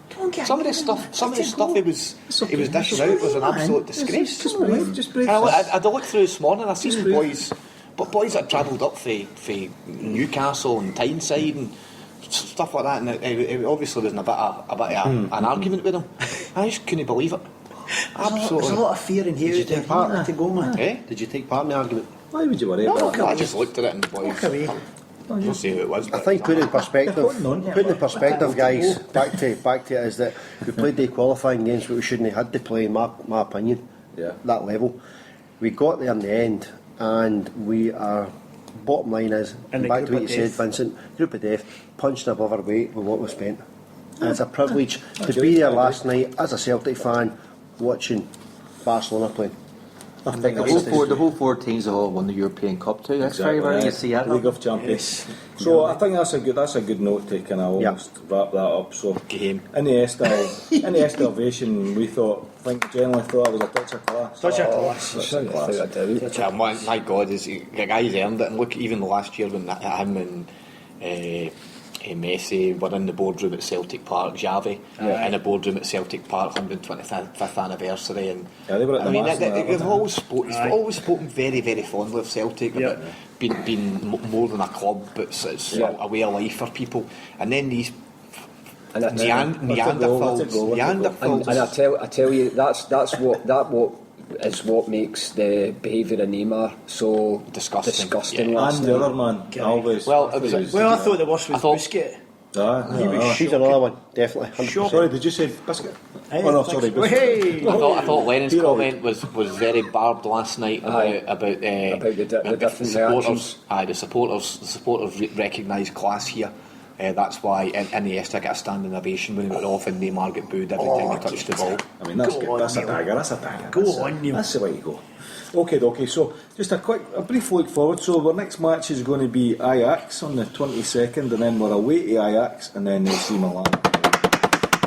9 points. We're away. Guys, We're away. I got an email to say print the boarding passes. The ferry that's never going to arrive. This is the ferry that this is the ferry that will about turn as soon as it comes out of the dock. Okay, yep, We're going the ferry for Newcastle. It's a shambolic trip. Newcastle to Amsterdam, the ferry, 15 hours, Michael. It leaves at 5 o'clock on the Tuesday night. See if it gets halfway out before turning back. That's success. I just can't ever see it arriving. It's It's going to be. And another thing is, Luigi's going. the other thing is, there's no way they're going to have enough drink to last any more than 2 hours. Aye, no chance. So by 7 o'clock, it's got a casino on it. That's It's why got 2 it'll come nightclubs. round. That's why it'll come round. on the boat. Have we got Golker? Well, settle. That's why Michael's going to Amsterdam. That's a plane in the way back. No waggy back here, no waggy back here. Nightclubs are shut. Nightclubs are shut. I'll tell you, I think if it arrives in Amsterdam, it's going to be a night. So how do you think we'll get on in the game, Si? So let's What game? What's a game? That's a game. Actually, so the next one is pretty crucial. So if we can beat Ajax, I think there's got to be a bit of needle in this game. They have to beat them. We've Don't got beat to beat them. them. That's it. We've got to beat them. There's got to be a bit of needle this game with Barca and De Boer managed them as well. I don't think the ball's playing there enough, but But De Boer managed them, I said. Did you hear that in the track? It's cold, Ronald. Churchill very well in the league. So at the minute. they're not doing well at all. I think they're fourth. They're not. They're not. That's Aye, not bad. no, they're not doing great. But see, the last time Well, we look at played last them, night. remember the last time we played them over there, McNamara was outstanding. Middle of the Oh, park. your man was outstanding. No, McNamara. Did he a gat? I thought McNamara was the man that night. Did he a gat? Jim Green as well. You were sleeping halfway through again, Oh, that weren't was you? Jim Did Green. you see the 2 goals last Allegedly. night? No. Another. Same as 1-0 the Ajax. It was both scored in the 80th minute. They got a penalty, and your mum and dad wasn't a penalty at all. No. He went like this here now, and then when the referee pointed this spot, he was big smile on his face, and he got up. Balotelli. Balotelli. I seen Actually, that's a good result for us, though. Happy with our draw. Well, that's it. Happy with our draw, yeah. No, it works Definitely. So looking forward to Ajax at home, man. they've got to win. Got to win Got to against win that Ajax one. at home. Guaranteed 9 points now, aren't It'll be interesting to see how he plays, whether he'll be try and play a wee bit cagely with them, or whether he'll Pressure's come out going to be and. ridiculous. It's going to be like the Moscow game last year. I mean, that was even less enjoyable. But in actual than fact, the game last atmosphere night. could be even better for this one because we know, we actually know we need to win this one. I'm looking forward to it. For the first 15 minutes, it could be. And then but they'll if- turn- and then then they'll it'll turn. Do you not think it should have the opportunity of getting Johnny Russell? Do you not think it should have took him? Because he's playing with Derby now curveball, and he's scoring goals. Scoring goals. No, we had a podcast on And I that. can't understand. They just have. I can't understand why he didn't go for him. Or you John mean you Miller. don't listen to this when you're back home? What do you call this thing? Surely you can't get out of there. Surely you can't. He was get at the out of there. petrol. It's live in Belfast. Celtic I'll match. travel out there, will I? I've got a big aerial. We don't get none like that over. Okay, we're just going to round this section up with just a very, very brief look at next home match is Motherwell, sitting third in the league. So who's looking forward to the Motherwell game? Murderwell. Murderwell. Actually, they're playing quite well. Aye. Hey, boom, boom. You going to be here? Ho, ho. I'm going to be here for You're going to be here. Aye, we're going Lucky to mascot. we're going to see Rod Stewart after it. I thought that was tomorrow night. It's not Thursday. He's been Thursday, playing all week. Saturday. He's been playing all week. It's a busy man. I was going to go on Monday night. Could put him an extra day on, I'm sure, because he was coming in for the Barca game the previous night. So we're all going to Motherwell on Saturday, aren't Yes. we? Stephen? We're all going to Rod Stewart there. He's all going to Rod Stewart. Rod Stewart, no. Do you want to go? None of us want to talk about the Motherwell game, obviously. These two boys. I just want to skip that a wee Okay, bit. let's skip on to the next. Well, one. hold on a second, hold on a I second. would like to say something. It'd be good to see Steve McManus back at Celtic Park. Oh, good shout, good shout. He's at the centre half position there at Fir Park. He scored, I think, 3 OGs this season already. That's good. Let's go for 4, Steve. You know what I mean? 4 pricks. So going back to something that's been a consistent theme probably over the last 2 seasons, so last season and so far this season. We don't even want to talk about the game. None of us are looking forward to it. It's a natural thing for the players to have a similar type of feeling. Can I do you talking That's a about good point. Remember that? Yeah, totally. Right, okay, we'll just turn this section off because we can't be bothered. We're talking about anything but Getting that professionals, but I'm a professional. I was trying to get to talk to you. And that's where I'm up for it. I give you the same our manager every game. earns his dosh. Every game. By the way, I'd like to say that the Bruin getting sent off last night, he backed the player to get sent off. I know he did. So did Davy Mooney. Right? It's poor. Wait! It's poor. You backed a player to get sent off? We were in the local establishment at Wee and Davy Mooney said, "He's a fire off you." How? Because I'm betting Celtic or any player to get a red card. 3-1. 3-1. So And, profiting from our. Oh, that's So, there's a bit of Ian stress. Black about that. Well, to be fair, yeah. I'd have been more worried if it had been Bruni that did it. Do we actually know that he hasn't? Well, he's on Fat Sally's list. Yes. Moving swiftly on. Tick tock, tick tock, tick tock, tock, tock, tock, tock. Remember, you can get in touch via Twitter, Facebook, our website, and our email address, which is. Hold on a second. Can we do it via the website? Is the website not going Website live. to still on it? That takes us into the news. So over to you. Did somebody steal it? Over to you, Ricardo. Right, okay, the First piece of news. is- first piece Why's of your news. face going red here? Did somebody steal it? Right. And news I've obviously mentioned in the recent podcast, Michael Yes. won't have heard because he Go doesn't play listen to the the balls. podcast. I will. About the Killie Shamrock domain. .com. I'll just pass you over to my cousin Charlie. Now, I'll just explain, right? With these big hands, there's nothing to worry about, right? We're just transferring it from Tic Talk 5088 to Tic Talk Scotland, right? Perfectly natural. There's no sell and lease back, right? Nothing to worry about. So it is coming. Okay. But it's getting transferred. What's coming? The whole domain, the website will be back up soon. Smash. But the Facebook page is there. Do we need to pay for Get this? in touch with that. Me or Charles? I'll take shares. I've got the checkbook with me, right, just in case. There's a stock And of course exchange release. Twitter, as you've said, Killuke Sharp Okay. on Twitter. Thank you very Right, second piece of news. Congratulations to Mr. Chris Kujawa, one of our Hill Media pals, of course, who is now excitedly awaiting the birth of his very first child. Chris is a guy who does the Paradise Reports, does all the live commentating of the games and stuff, which is outstanding. Guy goes mental. 20 what? So everybody is chuffed to bits for the man, good job, man. and he's starting to panic about how he's going to cope with games and podcasts with new babies coming. Although, let's be honest, he's still got 97 days or It's something. 97, isn't it? I went into double figures on That's Monday, right. from Monday night into Tuesday. Yeah, we countdown Oh, on keep Twitter. going plenty of It's times. fantastic. Just get blitzed every day from now on, and then you'll be fine. Have a long life Before your as life often is as over. possible. Aye. Right, another Hill Media pal is Mr. Paul Larkin, of course, the green and white writer. His new book's coming out, The Asterisk Years. That book has the tagline, The Edinburgh Establishment versus Celtic. Looking forward to And that. for our Kevin, Mr. Paranoid, Mr. Everybody's Against Us, that is right up your street, this book. Just Let wait till me we go into tell you. the shambolic piece today. Unbelievable. Yes, aye. Now, round about that, stuffing about that, he'd done an interview on Beyond the Waves, which was superb and explains the background to the book. was So, excellent, by all means, excellent. get back onto that podcast, have a look. Pre-order links are available from the 25th of October. On November the 2nd, a month today, the Blackfriars Glasgow launch is sold out. Yes. Tic Talk will be there, and we will be doing a video cast of that event. And the good man himself, he's also got a Q&A set up in Larne on the 29th of November, and he's going to Dublin as well. I think that's the 2nd of November. That just came out today. So if you follow Asterisk Years on Twitter, you'll get all the details about the book and the launches and so on and so on. Another author, Stephen Sullivan, he's coming out with the book which is the authorised biography of Sean Fallon, which is getting published through Backpage Press. We've had the guys on before for the Road to Lisbon, when the guys done that book. So we're going to have Stephen on a Tic Talk interview as well, coming up soon. So we'll get that arranged and get that out there. Looking forward to that book. And lastly, I better get this in last because she'll kill us if we don't. A gorgeous lady called Kerry McGeevers, who follows us, known as Wee Kezabel on Twitter. Kezabel, I follow her. Now, this is Kerry and Erin McGeevers, and they're heavily involved in the Kibera stuff in Kenya.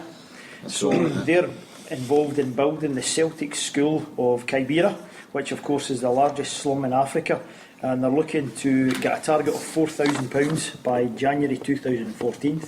And she has been heckling us back and forth to get this announced on TikTok. So you've heard it here, Kerry. We've done our bit. If you go to mydonate.bt.com/fundraisers /Erin Carey. And she'll sort you out. So I've done a bit, Kerry. You can take us off and keep Press us off. snipers off. And that's a round up. There we Back are. to you, host. We should have a wee jangle for the news or something. Jingle, jangle, Jingle, jingle, jags. A jingle jacks. Just jangle some bangles. Jesus. Oh, it's worse than it. Tick tock, tick tock, tick tock, tock, tock, tock, tock. Okay. Back to you in the studio. Right to you, coming through. Thanks for that. Jim, Obviously Jim tired. Okay, I've got three fairly short hot topics. The real hot topic of the moment is obviously Declan Devine, who's under a bit of pressure at Derry City. Six losses in 8 games, Michael. I haven't won a game. Any comment? I'm very bad, man. What can you tell us? Well, What's the inside track? what's his inside track? Well, I backed him 2 weeks ago. Is that where it went? And they beat right? me back. Well, they're not playing very well at all. Derry City's slowing it. See, they have a new manager, so they have now, and I don't think he's up to it. No idea. I think he's up to it. Is that where Is that another Mowbray? Declan Devine. Nah, Declan he's not Devine, yeah. top. Killuck man's playing Derry City, do you know? Is it? Like Stuart Greason will play with Derry City. Yes, sir. Assistant manager Paul Hegarty. Know that one. Know that one. Reckons there will be a huge clear out and it could include the manager. I think so myself. Oh, there you go. It's Very official. silly. It's official. Official. I just wanted the official. The last 3 or 4 Official years view ago of was that. won something, and it wasn't the league, it was the cup. Or the league cup, so they have. see, This pressure. year they've just been knocked out of everything. Is that where Niall You heard it McGinn here came first. from? You heard it here first. There was Niall one McGinn. Niall again? yeah. Aye, name again, aye. And it was one of the And managers. Terry- Who was the guy that went to? Who was the guy that went to Dunfermline? Played and at back? Fairmont. Aye. That was Stephen. Stephen. Oh, What's what's the his guy? name? Dunfermline manager. He was a Derry manager. Why just get him in there? Aye. That's a hot topic, son. Actually, looks like Hot topic. The boy looks Any idea how much money we All right, paid that's to right. fly Mr. McKeever over there for that behind the scenes information? He's wearing a blue top. We should have had It's the Derry City blue. That's not a blue It's top. a It's not Shankill rub of your, royal blue it's not top. rub of your eyes. Aye, Is Get that the picture. green? Get the picture. That green. That's what I can see. What do you lose? It's grey. It's grey. Because you nearly had red, white, and blue on yourself, son. I was just coming back right at you. I might not. My blue Blue eyes, jeans, my blue blue jeans eyes. and my red t-shirt. Was he blue eyes or no? Royal. If somebody A was- white t-shirt. Oh! Royal blue and a white t-shirt. If somebody was really cruel, they would say blue jeans, red top, white hair. I might not be too I'm far not away that from the cruel. truth. I know some folk that would. You can feel a bit of tension after a Champions League loss. Desperate Dan with a grey beard. Why? You never think of down it black? Never. No? Would you know? What age you, Cam? Are you going to grow yours back in? No, but I... You thought we'd do a wee mini What age are you? What age are you? I'm going to keep this one. Thanks for tuning in to Living TV. We'll now move over to the Right, fashion guys. section. Here, you can get I've some listened for to your the eyes. car. It's now left midnight. We're still here. Okay, second hot topic isn't that hot, but I just wanted to quickly talk about it. Did anybody see the Torres scratching Vertonghen incident on Saturday? Sunday, was it? Yes. I also heard these managers' despicable comments after it as well. You just want to sometimes Well, get did he that say man. you have your hand? He done that there, and he did but squeeze it. that's Did squeeze disgusting, it. That disgusting, was. But they've came out today and said no further action. No further action because the referee saw it, made his decision. They only see it I partial. agree with it because our incident happened too. Your mum was egging him on, so he was. Is that right, yeah? Aye, he was egging him on. There so you he go. was. There they are. Third hot topic, and this was very hot because I just saw it on the way out. was- Is it Charlotte? Is it Hot Charlotte? on the other three. so it was, Is it Charlotte? It was Jeanette Finlay from the Celtic Trust who released some information about an MSP who'd inquired as to where focus at the Nuremberg rally at Ibrox. Oh, yes, right, aye. okay. Answer: But the soldier. yes, focus Answer, were at yes. the rally. Okay. Question: did they hear anything? Answer: did they hear anything at half time? Sorry. Answer: no. They were having tea and coffee and a debriefing session at half time. Hello. So I think the answer to that one is if you're going to sing anything controversial, Half time, sing it wait at till half time. Half time. Will you say that to your Green Brigade boys? You're beside them.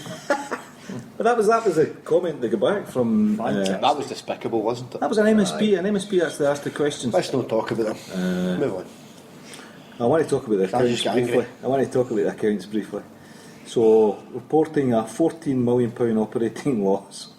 But substantial progress is being made. It's a 5-year plans and It's still a 5-year plan.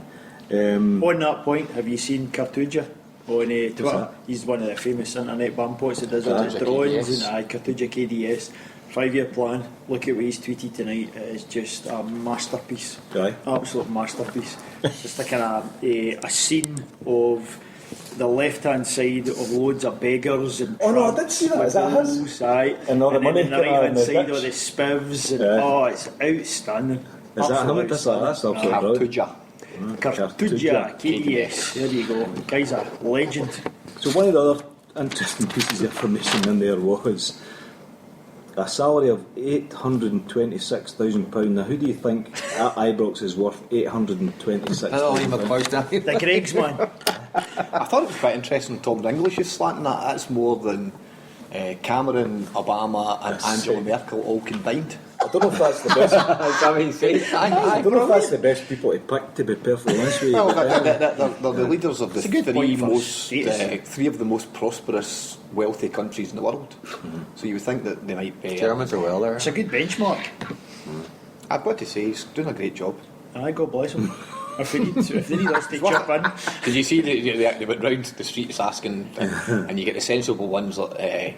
You get a what? Yeah, well, you get the relatively sensible ones that say no, he's not worth that. We should be cutting our cloth. The guy was on Scott's whatever that programme is last night and said, you should be cutting your cloth. Doesn't deserve that.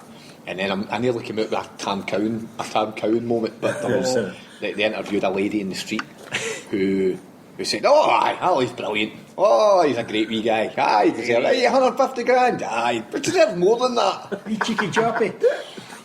You just never learned it. Fantastic, but it's absolutely fantastic in these times of their financial Austerity. situation that he sees fit to take 826. To be fair, I was happier with Charles Green That's it. taking $1 million at it. That's it. There you go, Michael's got a picture from Cartuja. 930 grand Charles Green took. But he was all in it for the money anyway, so he was, you know what I mean? Whereas I should have McCoy seen is it. in it because Oh, he's a man. because he He's loves got us. Rangers' rights. Oh, he's cut, doesn't he going to get a cut in his wages now, isn't he? Didn't he say he's going to take less money? I think it was 825. I think it was. Hey! Okay, that's the hot topics for this. Shambolic. Thanks, Chico. So for Shambolic tonight, I threw out to the panel the following: sendings off, or is it sending offs? Well, we go with sendings off. Sendings off. Memorable dismissals of Celtic players or opposition players against Celtic. So a really good one to get your teeth into. Who wants to kick off? I'm going to go last. Sendings I off. think it's sending off. Because I've got Aye, such aye, a you're long going to list offs, that aye. I'll still have 10 left. Okay, we'll skip you for now, Kevin, and straight on to the boss. Right, The boss. a boss. This is Oh going no, to- well, here's good no, salt. you This did is say you were going to going to be shut this up. is going to be a ranting session by the time you get round to me. So hopefully it's midnight and we're going to go home. We'll just leave you. Just lift up the iPad and walk. And another thing, sending off. Yes, two things that pop up for me when it's on the Celtic side. I can't see past the 1987 one. The McAvenny, Chris Woods, Terry Butcher. You were talking about it today in the car. Utter chaos and mayhem, and you remember back to that. Who was it we played? The folk that died. Whoever it was, Third Lanark or somebody. The ones who used to have the Glasgow Derby with them. Okay. And they were really hot-tempered games, and they were but that was just right up there. And they went to court, and there was all sorts of things. When you think about the recent quote-unquote shame game, you're like, geez, a break. A couple of managers talking at a dugout. When you remember back to that, and what I remember about it is just chaos. As a fan, it was a wee bit like in a footballing sense, the Partizan Belgrade game was chaos. You're like, who's scoring? Where are we? Whereas that, when it comes to a melee and nonsense off the pitch, that was chaos. Who hit who and who? What's he doing with him? And he's got his up at his face, and it was just incredible. Absolutely Best incredible. moment was when Peter Grant blessed himself when he scored. Oh jeez. Was that Not when he didn't score. When he didn't score. To be honest, there could have been a riot if it happened at the other end. Well, riots kind of nearly happened with Roberts, wasn't it? In the same game, Graham Roberts doing the sing-along, the conductor and stuff. That was on that one game. And you mentioned also, of course, to see if any opposition popped into mind. And as soon as you said that, it was Shell Suit Baz. Barry Ferguson, 6-2 game, red card. What was that We one? I were don't given remember on absolute pelters. don't know. All the way tripping off the pitch, and he's keen as the V signs and everything, and everybody's trying to grab him. And then that was the night he went out in Bothwell with his Rangers shell suit on, started boxing, but it was just what a twat, you know. The ultimate poster boy for that dead club. So that's there you go. That's who pops in for me. Two good ones, yeah, Celtic and Ricardo. otherwise. Stefan, I was going to go with that one because you got another angle, another story. I was at that game, so I'm going to go for another one from the same season, and it was Mick McCarthy. Crawford Barty. And Crawford Barty. Do you remember that one? No, do you know remember that one? Knocked him clean out. Oh, brilliant. I don't remember it. Right in front of the tunnel. It was actually walking up the. Aye. Sorry. Shut up. Falkirk Celtic Park centenary season, and it was near the end. It was March or something like that, and him and Big Bapty. Do you remember Crawford Bapty? Vaguely, 6'7", aye. just basically big lump of wood. He's at the same hotel as me in Alcudia one year. Aye, hopeless. That's where he got it from. And him and Big Mick had been having a ding dong the whole game, and eventually McCarthy had enough and just literally walked up to him, banjoed him, and as he was hitting him was actually Walking just up the walking tunnel. up the tunnel and away he Wasn't went. it like a challenge for the ball? It was just the ball had went. He just really thought that crap. I can't remember that one. I can't remember. I mean, Aye. Is that who Peter Grant was talking about? On that interview you mentioned earlier, Peter Grant tonight said when they were saying who's your hotheads, who's the worst player you played with when it comes to that, and he said someone, but I was getting in and out the kitchen, so he said the name, and then he said, in fact, there was one game where it went on all the way through the game, and he hadn't done nothing, and I thought that's really weird. And sure enough, right at the end, bang, he hit this guy. Was that? No, he was talking. No, he was Was that talking somebody about a else? player down south because he was trying. Oh, to was talk he? about, Right, okay. I was trying to talk about somebody with that mentality. I can't remember who it was. Right. With somebody with that mentality. He said, and he actually nearly got through one game. Aye. And we were all sitting there on the bench going, It's due to come now. He said, and he hooked somebody in the 90th minute. Because you're talking about the context of Brown being a bit. I know, but it was manager of West Ham or Ruddock or something. Right, Wasn't it Ruddock? No, but Aye. something like that. But that was the same, was it? Was it right to the death? Aye. Aye, it was- 87th minute or it was near the something. And end, then Stephen Walked said off. he hit him and just walked up the tunnel. Almost Almost as he was walking by him, he just flattened him. That's fantastic. I cleaned him out. You know what I mean? He was just Big Bapty was knocked out the next There's week. my number, ref. I didn't even wait for that. I just kept No, he just walking. kept on. He knew it was coming. I was going to mention that same one as well about that with the McKeevers incident and that, but there was two that sprang to mind with me. One was a Celtic player, one was an Aberdeen player who's now a Celtic player. Was Alan Thompson, if you remember, with Lovencrans. Oh, yes. And you're talking about poofs in football. You know what I mean? And coming out and all that. That guy, you know, guys who you're talking about Neymar going down and making the most of it. If you remember Lovencrans in that game, and Thompson just went, I'm off, you know, and walked off. Yeah. And then Charlie Mulgrew done it with, I didn't like mentioning the Big guy's Muppet, name. aye. You know, Muppet all day. And you know, and you looked at it in slow motion. Kevin had it in HD, he was telling me. You know, and you could see that. You don't see it in HD, but You know, and you think to yourself, these guys, it's a football game. If you went and watched Junior Fit when that happened, you would get annihilated. And they two sendings off just epitomise crap, basically, in that, you know what I mean? And when you look at Neymar last night, very similar play acting. I was reading an article about Ronaldo when he joined Man United, and when he was learning his trade in Portugal, he was taught to cheat. You touch me, I'm down. know what that reminded me last night a wee bit. I was thinking of Porto when I was watching them. I was thinking, and it makes me so angry. And that's the same I watched it back in the telly and I saw the rolling about again. It was actually, I could I tell it hate was the cheating in football, Vincent, the cheating in football. I hate it. 50-50 challenges, aye. Mick McCarthy used to put a challenge in. Big Mowbray signed for Celtic. I remember his first game, East Aberdeen, bang, done the boy. 50-50, my opinion. But that cheating, they sentence off, just sprung to mind right away. Aye. With that, you know. And it multiplies when you know how talented they are. Aye. Like, your rage goes through the roof. They've got no need for it. They're so classy as footballers. Aye. It was who was the Brazilian in the World Cup with the corner flag with the ball? Oh, that was Rivaldo. Was that who? Oh, I remember that one. Oh, that That was class, unbelievable, wasn't oh, that it? class in his body, oh, that technique. Gets And to he the does corner that flag crap. and the ball comes in. Unbelievable. And he's done on his face. Oh, that It's one. horrible. Remember that one? That drives me up the wall. That. ridiculous. When they're really. Absolutely. And Deco from Porto is an outstanding player. On the Deco. But he's a scumbag. On the That's right, deck, rolling about you. Makes it worse. That's why I hate Ronaldo. So, Belfast, surely this stuff doesn't happen in Belfast. Surely it's a much Well, the one I cleaner remember game. was Terry what do you call him? Hurlock? Hurlock, aye. Hurlock, do you remember? Oh, I think yes. Patrick's Day massacre when He was a three of them get sent off. As a window cleaner. They actually beat them twice in the one week. Twice in one week, because everybody did the red cards the following With week. a long hair and all that there. And the following week, 2 of them get sent off, I'm sure. That's the one I remember, I think. It's a good shout. No Actually, Celtic guys. Mark Catley No gets sent off Celtic that day guys? as You well. can think of outside those incidents. Well, I actually guys thought in the past, I thought and Hurlock just- as well. Just when you're mentioning that there, and the thing it said on the internet about Hurlock was he was probably most famous for his combative style of play. He was booked and sent off many times in his career and amassed a record number of disciplinary points during one season with Rangers. He only played 29 games. You know what I mean? Guys are playing 43, Rangers! 45 That games. was the name of that club that died. I couldn't think it earlier. I was wondering who you were Well talking done, about. Michael.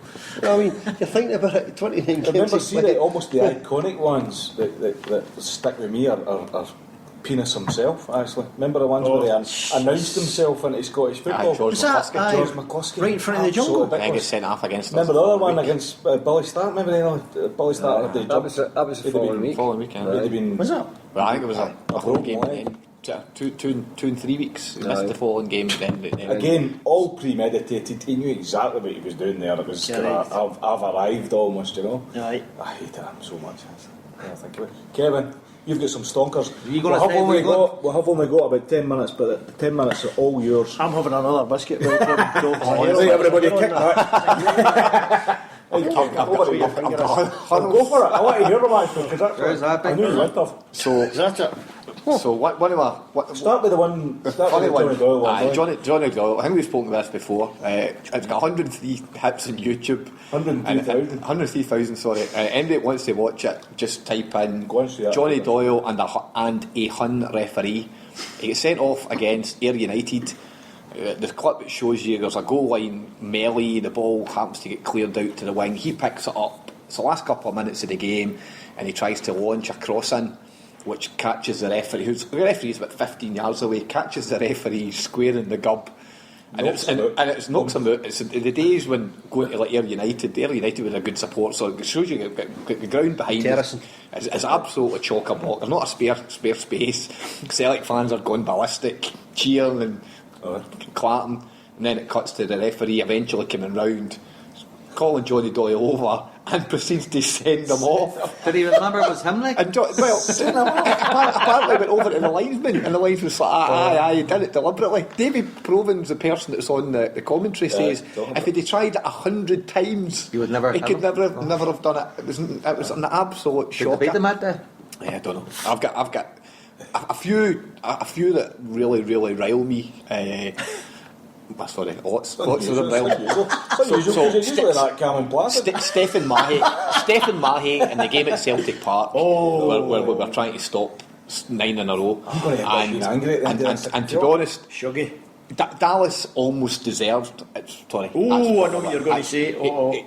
He was an absolute disgrace that day, Hugh definitely, Dallas. yeah, he was. And all Mahey gets sent off for, he'd been booked for halving somebody. 2 minutes later, he got halved himself in the touchline, and the referee never even spoke to the Rangers player. And he said, "You've booked me, how are you not booking him?"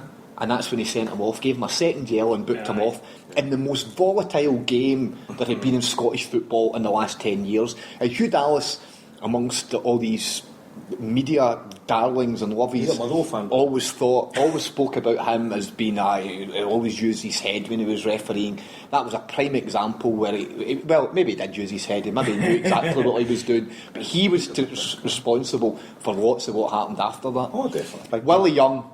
Willie Young and Paulo Di Canio. Every single time that Paolo Di Canio stepped in a pitch, Willie Young booked him before he went on.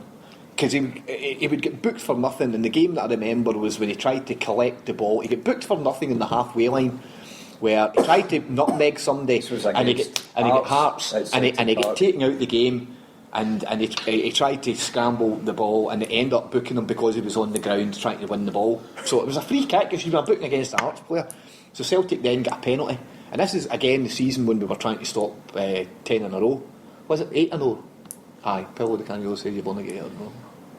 Anyway, so that's the song. That was brilliant.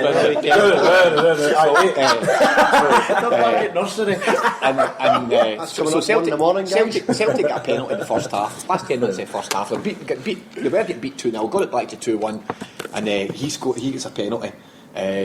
Scores the penalty, tries to gun to get the ball. Gilles Rouchet almost grabs him with the throat and throws him to the side. So Di Canio, being the kind of guy he is, squares up to him, gets a hold of the ball, goes back to the halfway line, puts the ball down, and Willie Young's like that, points to him, you, come here. Second yellow, off you go. And that whole season, Di Canio gets sent off, I think he could probably get sent off at least twice.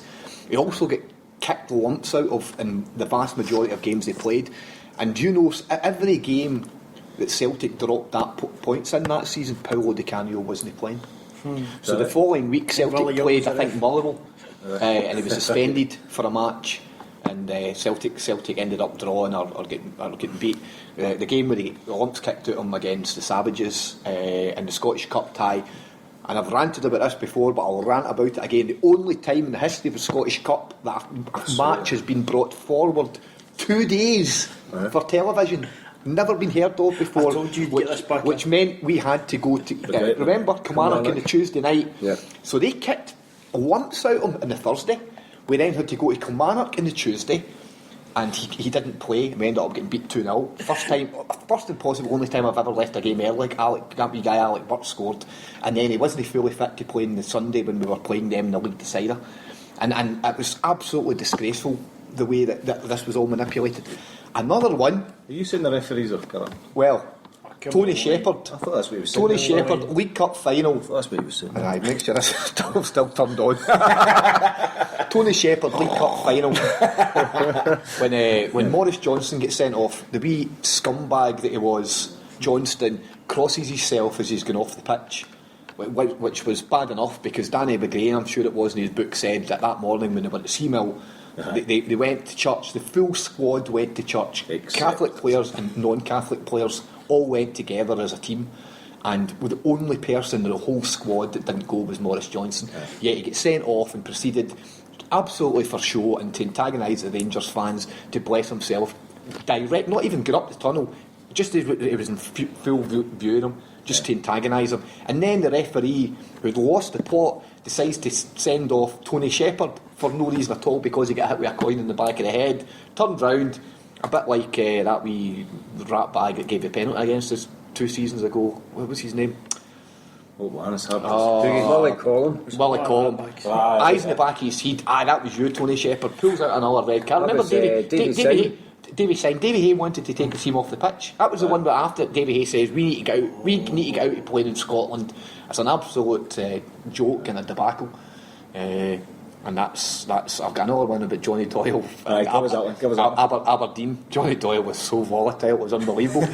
And we used to go up, and Jimmy Mackay used to always have the tickets, but he never actually travelled up with them. He used to get them outside, and hanky runners everywhere, boys just appearing from nowhere with tickets. So you were always in 5 minutes late. You would arrive there half an hour before and 5 minutes late. And on this particular occasion, we got up and we just sat down on our seat, turned round, and Johnny Doyle's walk off the pitch again. What happened there? Well, it's the first 5 minutes. You know what Johnny's like, do you know what I mean? It was like first 5 minutes and you were doing to 10 men. That was class. He was doing that game. He was a case and I don't know. I can vaguely remember about 6. We'll need to come back to this one, I think, actually, because I think a wee bit of research. St Paddy's Day massacre was a good one. When they all get sent off. I think they finished with 8 men that day. Who all get sent off that day? Hateley get sent off the following week, or was it that week? I can't quite remember. Big question that week. Can't quite remember.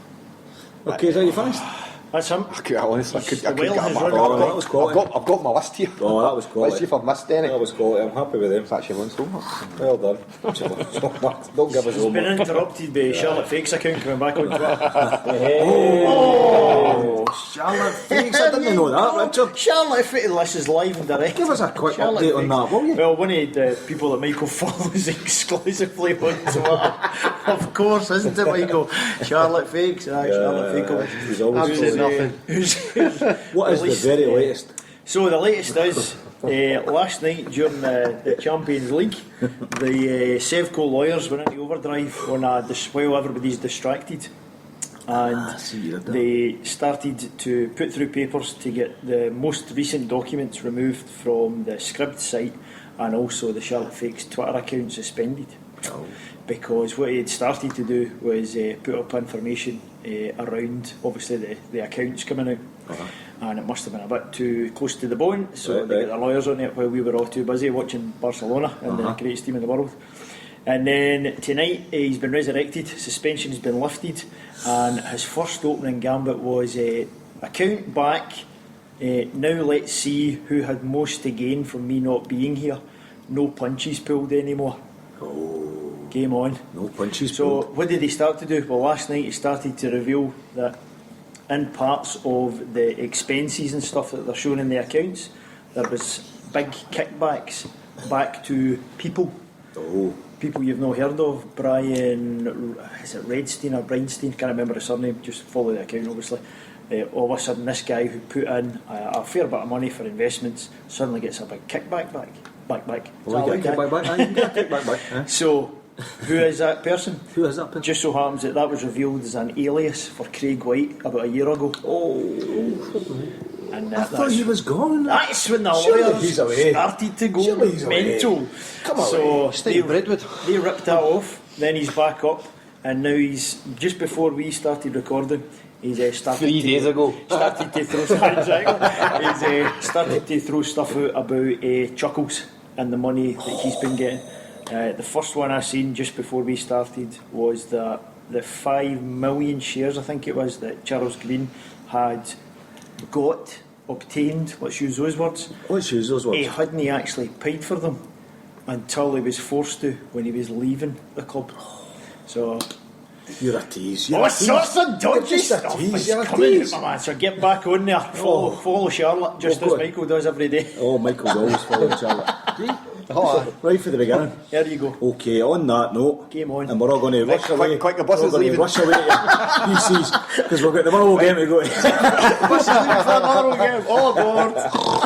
Okay, and on that note, we're going to wrap up. I'm Vincent at Vincenzo Sir on Twitter, and tonight our panel have been Mickey boy. Mickey Boys Senior. Brilliant. Stephen. Richard. Kevin, but I want Michael to give us his Belfast accent. Oh, what about you? Come on now, I'll Michael. need a conversation with Dad first, but I like it. Thank you very much. Hail, hail. The thing I want to see the most is the Glasgow Celtic score. I've been to Munich, been to Paris and Berlin. I watched injustice fall upon you in Turin, and I've shared the pain and glory with the friends that I have made as I dance from place to place in green and white on a worldwide tin parade.